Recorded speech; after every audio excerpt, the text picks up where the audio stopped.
안녕하세요. 스포츠고니의 김민곤입니다. 오늘은 다가오는 21일 저녁에 있을 국내 농구 일정을 분석해보는 시간 가지도록 하겠습니다. 오랜만에 KBL 분석으로 준비해보았는데요. 지난번 영상에서도 KBL 분석으로 영상을 준비해보았는데 예상외로 좋은 결과까지 도달할 수 있었기 때문에 한 번 더 준비해보았습니다. 여러분들께서도 영상을 참고하셔서 좋은 결과까지 도달해보시길 기원해보면서 오늘의 KBL 2경기 분석 지금 바로 시작해보도록 하겠습니다. 먼저 오늘의 첫 번째 경기는 정관장과 대구가스공사의 맞대결입니다. 정관장은 LG에 24점 차로 패하고 시즌 15승 35패가 됐습니다. 아반도가 부상으로 빠져있어 100%의 전력이 아닌데 스펠맨 대신 들어온 카터가 공격 쪽에서 볼륨을 나름대로 채워주는 가운데 박지훈과 최성원 등 국내 선수들이 분전하고는 있으나 박지훈과 최성원의 뒤를 받칠 볼 핸들러가 없다는 문제가 이어지고 있습니다. 여기에 부상에서 돌아온 정효근과 김경원, 배병준 등의 컨디션도 아직 100%는 아니고 수비도 들쑥날쑥해서 하락세가 완전히 끝났다고 보기는 어려운 정관장입니다. 가스공사는 지난 경기 손호와 접전 끝에 한 점 차로 패배하고 시즌 20승 30패를 기록했습니다. 김낙현이 고질적인 무릎 부상 때문에 어느 정도 관리가 필요해 홈경기에만 출전하지만 니콜슨과 벨란겔이 팀 공격을 주도할 수 있고 맥스웰과 이대현 그리고 신승민과 박지훈 등이 나름대로 제 몫을 다하고 있어 다른 하위권 팀들에 비하면 흐름은 훨씬 괜찮은 편이라 할 수 있습니다. 그래도 시즌 후반기인 만큼 주축 선수들의 피로도가 쌓이면서 활동량이 줄어들고 살짝 하락세에 있기는 하지만 무시할 수준은 결코 아닌 가스공사입니다. 정관장은 맥스웰이 팀을 떠난 이후 6승 30패로 팀 분위기가 여전히 좋이는 않은 상황입니다.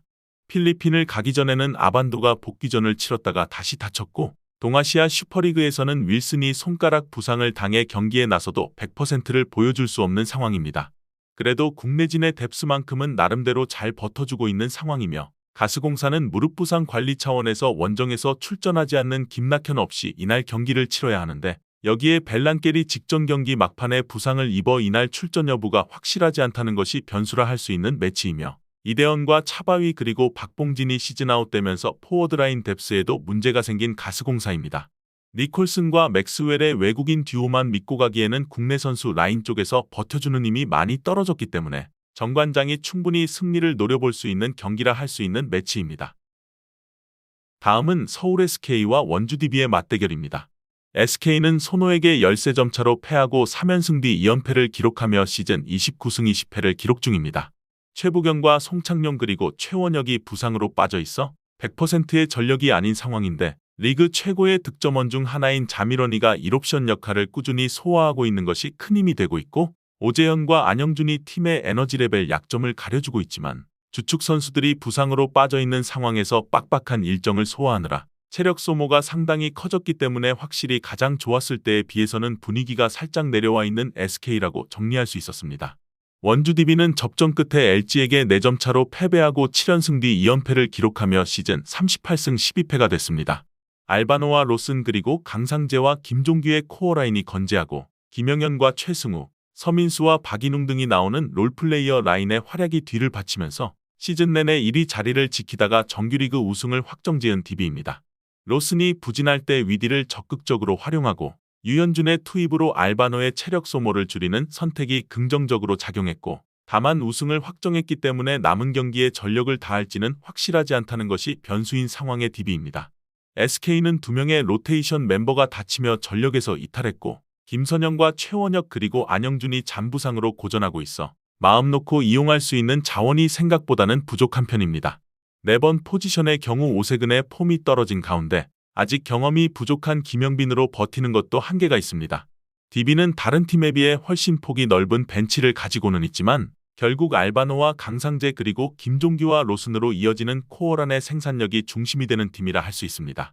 그래도 로테이션의 힘으로 시즌 내내 주축 선수들의 체력 안배를 철저히 해준 덕분에 후반기에도 DB 특유의 페이스가 떨어지지 않고 있습니다.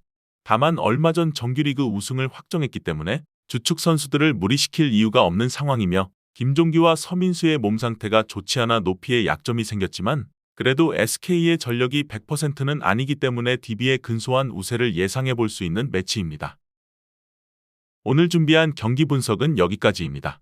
여러분들께서 보시는 분석이 조금이나마 도움이 되셨거나 준비한 분석에서 궁금하신 부분이 있으시다면 댓글로 말씀해 주시면 성실히 답변 도와드리겠습니다. 또한 현재의 분석을 토대로 한 최종적인 승부식 조합과 영상에서 다루지 않은 경기들에 대한 정보와 분석이 필요하신 분들께서는 하단의 댓글에 링크를 통해 경기 분석 문의 주시면 해외 축구 정보 공유방으로 무료로 입장 도와드리고 있으니 꼭 오셔서 추가적인 정보와 조합까지 받아보시는 것을 권장드리면서 오늘의 분석은 마무리해 보도록 하겠습니다. 시청해주신 모든 분들 감사합니다.